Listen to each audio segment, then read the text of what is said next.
Okay, just a little video here, Wednesday evening. It's another gorgeous day.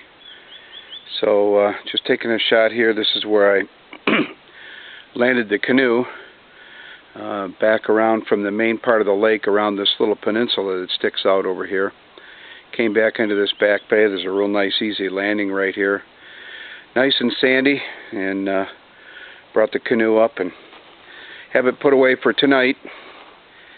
Just walking down here to the shoreline to take a look at this back bay. Really a beautiful area. I can't say enough about this campsite. Took a paddle yesterday and I went back all around through here. Right straight down here, there's two more campsites, Eagle 1 and Eagle 2. It kind of goes around to the right back over there. And then I paddled back along over here. And there's a couple little bays that go here. And the trees that you see out in front here, there's actually is a thin peninsula. And there's another back bay back in behind there. I paddled all back around through there. But evening is coming. And sun is going down. There's the southern end of Loon Lake. There's a portage there that goes across over to Deer Island Lake. No campsites over on Deer Island, but I understand the fishing is really good over there. I'm not going to get a chance to get over and see that this trip, but maybe on another trip up here I'll get a chance to go do that.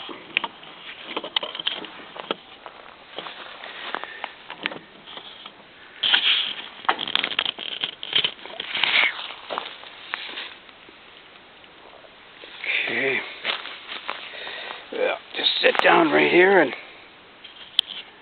kind of take in the scene. Kind of move the camera around a little bit. So this morning I had to get up and I had to go into the main office to register. Unfortunately, when I came up on Monday the 13th and Tuesday the 14th, you can just self-register and you just come back in, which is what I did. But I had a reservation for this site on Wednesday, so I had to go back in, register, and then come back out again, which wasn't really the greatest, but I wanted to spend as much time as I could at this campsite. I was hoping that it would be open on the 13th and 14th, and it was. So I had it for today, and it's another beautiful day. So instead of paddling back in today, there's a trail that runs along Loon Lake and then connects to Clark Lake and then goes all the way up to the ranger station. So I hiked back up this morning, and it's a little over 3-mile hike. Real nice, right along the lakes there, beautiful trail. And went in, took care of everything there, and then hiked back. So I got about 6.5 miles of hiking in today, which my legs really felt it when I got back.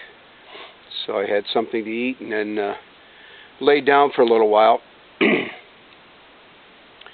So now I've just gotten up and getting things ready for tomorrow. It's supposed to rain tomorrow. So I think I'm going to cut the trip short, and I'm going to head back in tomorrow, pack up and head back up. 3 beautiful days up here was plenty. And I think for the beginning of the year, this is the earliest I've ever come up into the wilderness, mid-May. And it's been real nice, but I think I'm going to just cut it for 3 days here, enjoy what I've had, and then head back tomorrow.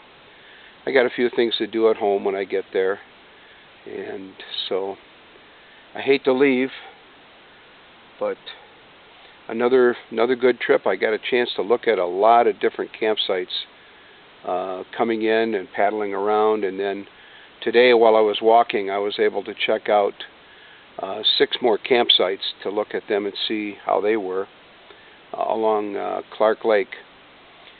So it's been a productive trip, even if it was only 3 days.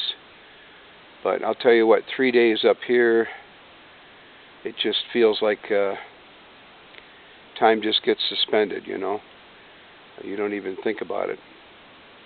It just kind of stands still. So I did a little reading last night, and I brought up with me a Sig Olson book of Time and Place, and I read that, and boy, that just takes me right into the wilderness as well. Sig is one of the premier wilderness writers, and he fought for wilderness back in the 50s and 60s. And because of him, places like this exist. So there's a real connection between reading his work and then being here in the wilderness. So that really set the tone for the evening. Had a good night. Got a little cool last night. I think I checked the weather this morning, and it said it was 38 degrees. So it got a little chilly, but I was fine in the new sleeping bag, and slept pretty good. We had some rain last night as well, not very hard, just a light rain. So all in all, a productive trip. Just to get up here and, as I like to say, iron the wrinkles out of my soul, and it doesn't take more than a couple days to really do that. Just get up here. It's so quiet you just can't believe it. Every now and then there's a jet that flies overhead that you can hear off in the in the distance. It's so quiet here you can hear it from a long ways away. But for 99.9% of the time out here, it's absolutely still. Heard something the other day that really was surprising. I had never heard it before. I was standing out on a rock on the shoreline, and I had the binoculars, and I was looking across the lake, and all of a sudden I heard this sound I had never heard before. And it was hard to describe, but it was like something cutting through the air, almost like an airplane coming down through the air or something like that. And I turned and looked, and here was an eagle in full dive coming down toward the lake. And the sound off of its wings cutting through the air was just awesome. I've never heard anything like that. And he was freely moving. And he swooped down, whatever fish he was looking at had moved, and he swooped and went away. But that was really exciting to watch. I've never seen that before. Heard some loons this morning, finally. I thought I'd hear them when I first came up, but this morning was the first time I heard the loon. And that sound right there to me is the essence of the North Woods. When you hear the loons calling, especially in the evening and through the night, you really know that you're up north and you're in the wilderness. So just in 3 days, I've had a real good time. Exceptional weather. I'm so thankful for that. And so I look forward to packing up tomorrow and heading back home, get back with the family, and help out with a few things back there. So I guess I'll call it an evening here May 15th up in the Sylvannia wilderness.